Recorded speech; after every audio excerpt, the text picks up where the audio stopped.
नमस्कार, मेरो नाम इमाम बानु नेसा खातून हो।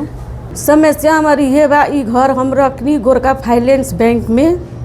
गोरखा फाइनेंस बैंक में हम किस्ता तीरत आ रहल बानी। उनकर कुछ किस्ता वो लोग के बाकी रह गई जेएनजी आंदोलन के कारण से, नेपाल में उ भइला के कारण से कुछ रह गई किस्ता बाकी। उ पटक पटक कहलन कि हम किस्ता बुझाव, एक बेर दू बेर कहलक लोग।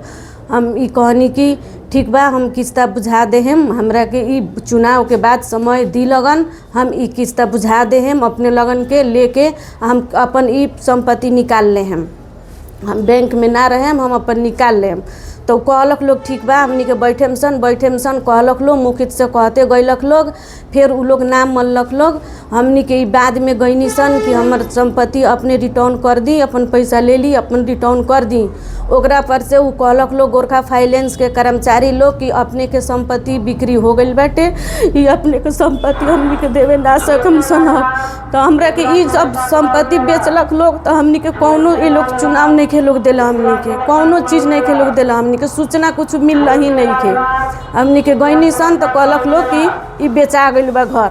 तो हम कहनी कि अपने घर काहे हमर बेच देनी, हम तो बेचे के नहीं देला, हम तो रिंग निकल ले बानी वहाँ से। तो अपने किस्ता एक थोड़ा मोड़ा टूट गइल बा, तो ओ के चलते अपने के घर हमनी के बेच देले बानी सन। ई बात कहलक लोग। ओकरा पर से हमनी के कहनी सन हमर अब संपत्ति दी, बिना हमनी के कहले अपने घर काहे बेच देहनी। अब हमनी के लगन नहीं खे कि हमनी के अपने देहम सन, जाई जहाँ खोजे के बाद जहाँ अपने खोजनी। शुरू में लोन हमनी के लेनी सन 1,60,00,000 रुपया, 1,60,00,000 रुपया लेनी सन उनकरा से। हमनी के वो लोग के 70 लाख रुपया एके बेर बुझा देले बानी सन।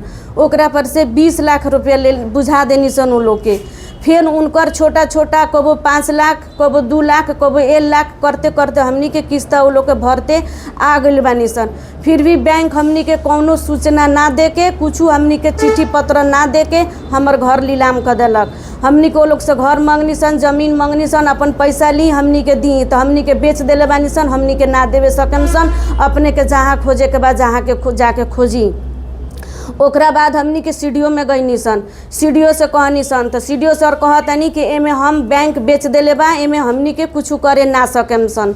तो सीडीओ सर से फिर कहनी सन, तो सीडीओ सर हमनी के 18 गते के बैठक रखनी, 18 गते के बैठक रखनी। 18 गते भी हमनी के गईनी सन, 1 बजे के बैठक रहे, गौरी शंकर जी 1 बजे के बोलैनी, 1 बजे गईनी सन। तो 1 बजे अभी हमनी के जाते बानी सन, 11 बजे छिरनी सन। तले ओने कारी के उ का कैलक लो कि जैसे अनिल शाह बबीता शाह शुरू में ही घर लेलक लोग। तो लेलक लोग, तो वहाँ से उ लोग का कैलक लोग घर खाली कराए के उ लोग के चिट्ठी बना देलक लोग। तो हमनी के गौरी शंकर से पूछनी सन कि अपने ई चिट्ठी काहे बना देनी है, जबकि हमनी के 1 बजे अपने मीटिंग में बोलैले बानी, वहू लोग के बोलैले बानी, बैंको बोलैले बानी, हमनियो बोलैले बानी। तो उ सीडीओ सर तोक लगा के देले बानी, तो हमरा चिट्ठी बनावे के पड़ी कहनी। तो वहाँ सीडीओ सर से बात कहनी सन, तो सीडीओ सर कहनी कि हम चिट्ठी अपने लगन के बना देले बानी, लेकिन फिर भी हम उ चिट्ठी रोक देम। कहनी सन सर हमनी के ई मुद्दा अदालत में चलता, ई अदालत में चलते चलते बैंक भी हमनी के ज़मीन बेच देले बा, बैंक ज़मीन बेच देले बा, अदालत में चलते बाटे मुद्दा, आ बैंक ज़मीन हमनी के बेच देले बा। ओकरा पर से सीडीओ सर कहनी कि ठीक बाटे, ऐसे हम ओकरा के रोकवा देतानी। फिर गौरी शंकर जी सीडीओ सर के लगे फाइल बैठैनी, सीडीओ सर के लगे गईनी सन। तो सीडीओ सर उनका ऑफिस में पहले से ही बैंक के सब कर्मचारी लोग बैठल रहे लोग, ई जे अनिल शाह बबीता शाह किनले बा लोग उ भी बैठल रहे लोग। वहाँ गईनी सन वो लोग के लगे, तो उ सीडीओ सर हमनी के बात ना सुननी। कहनी इमाम बानु नेसा खातून के बा, कहनी सर हम बानी, अपने के का समस्या बा, कहनी सर ऐसे ऐसे समस्या बा, तो हम अपने के ना सुनेम। अब बैंक ले ले बा तो बैंक बेचबे करी, अपने के जथी फरियावे के बाद जाके बाहर फरियाई, उ जिम्मा हम ना लेवे सकेम। तो हम कहनी सर कि आज छल फल में बोलैले बानी, चिट्ठी काहे बना देनी है, तो हमरा मालूम नहीं है, हम चिट्ठी रोकवा देतानी।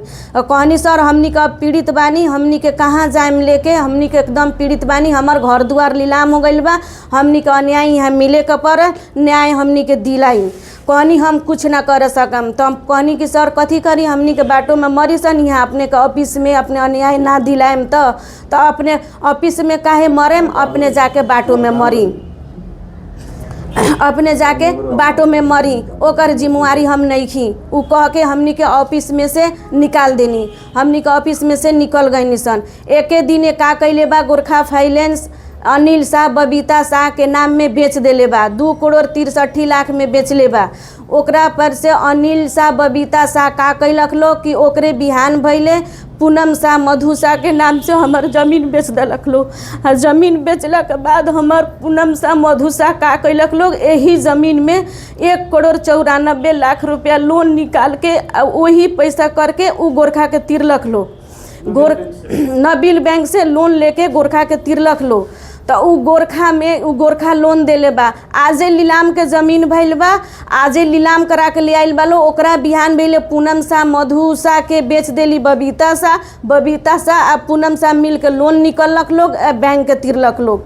अच्छा, एमे अपने 1 करोड़ 60 लाख रुपया लोन ले लेना। जी रोवा के कहल अनुसार मने 70 लाख 20 लाख 90 लाख टूट फूट करके कितना लगभग पैसा तीर चुका? टूट फूट करके लगभग हम उ भी 15-20 लाख रुपया तीर सकल बानी वो लोग के। मने 1.10 समथिंग रोवा तीर। हाँ 1.10 वो लोग का हम तीर सकल बानी, बाकी बा वो लोग के बाकी बा।